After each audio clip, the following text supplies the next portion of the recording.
Perkenalkan, nama saya Vanessa Jumeri Tauruk dengan NIM C1C025118. Pada video ini saya akan menjelaskan materi mengenai keseimbangan pasar dan pembentukan harga. Materi ini membahas bagaimana harga suatu barang bisa terbentuk di pasar melalui interaksi antara pembeli dan penjual. Jadi harga itu sebenarnya muncul karena adanya permintaan dan penawaran. Keseimbangan pasar atau market equilibrium adalah kondisi ketika jumlah barang yang diminta konsumen sama dengan jumlah barang yang ditawarkan oleh produsen. Artinya, pasar berada dalam kondisi seimbang. Nah, harga yang terjadi pada kondisi ini disebut harga keseimbangan, sedangkan jumlah barangnya disebut kuantitas keseimbangan. Jadi singkatnya, keseimbangan pasar terjadi ketika permintaan sama dengan penawaran. Ada 3 cara untuk menentukan keseimbangan pasar. Yang pertama, menggunakan tabel.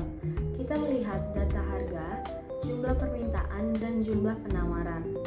Titik keseimbangan terjadi saat QD sama dengan QS. Nah, contohnya pada harga 30, jumlah permintaannya adalah 200 dan jumlah penawarannya adalah 200. Karena sama, berarti itulah titik keseimbangan pasarnya. Kalau harganya terlalu rendah, biasanya permintaan lebih banyak daripada penawaran. Ini biasanya disebut excess demand atau kelebihan permintaan. Sedangkan kalau harganya terlalu tinggi, penawaran lebih banyak daripada permintaan.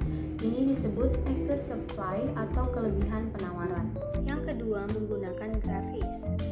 Kurva permintaan bentuknya menurun dari kiri ke kanan, sedangkan kurva penawaran itu naik dari kiri ke kanan.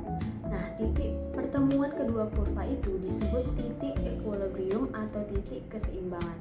Pada contoh ini, harga keseimbangan adalah 30 dan jumlah keseimbangannya adalah 200. Dan yang ketiga, menggunakan perhitungan matematis. Caranya dengan menyamakan persamaan permintaan dan penawaran. Contohnya diketahui QD adalah 350 dikurangi 5P dan QS adalah 50 ditambah 5P. Kemudian kedua persamaan disamakan menjadi 350 dikurangi 5P sama dengan 50 ditambah 5P.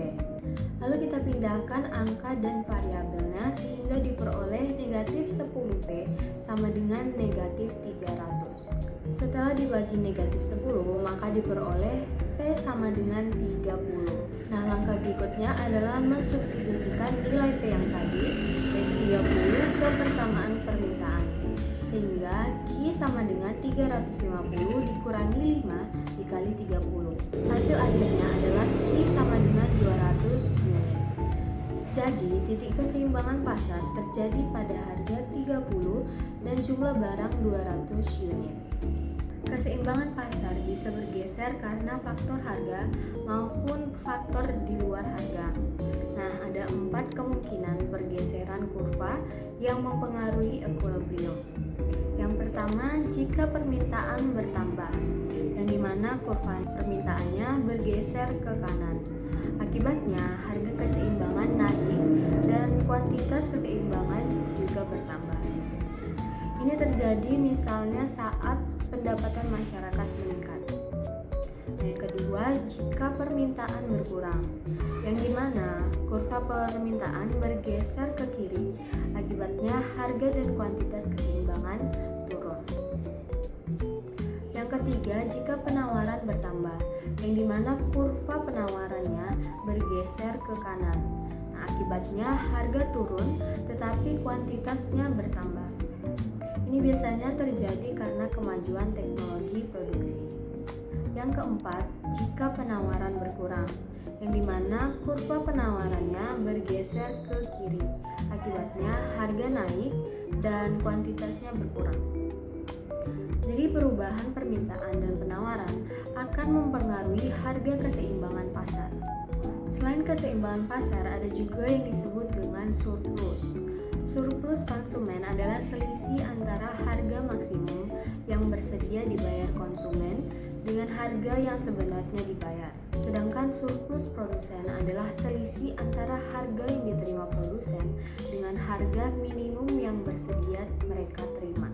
Dari contoh ini diketahui bahwa harga equilibrium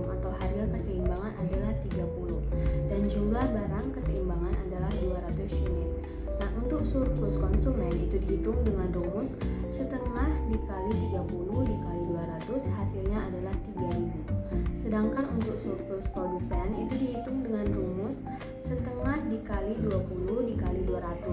Hasilnya adalah 2000. Jadi total surplus yang diperoleh dari pasar tersebut menunjukkan kesejahteraan masyarakat yang dihasilkan oleh pasar yang efisien.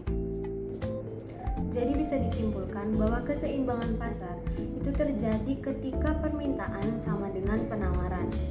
Ketika permintaan atau penawaran berubah, maka titik keseimbangannya juga akan ikut berubah. Karena itu, konsep ini penting untuk memahami bagaimana mekanisme pasar bekerja dalam ekonomi. Sekian penjelasan dari saya. Terima kasih dan semoga bermanfaat.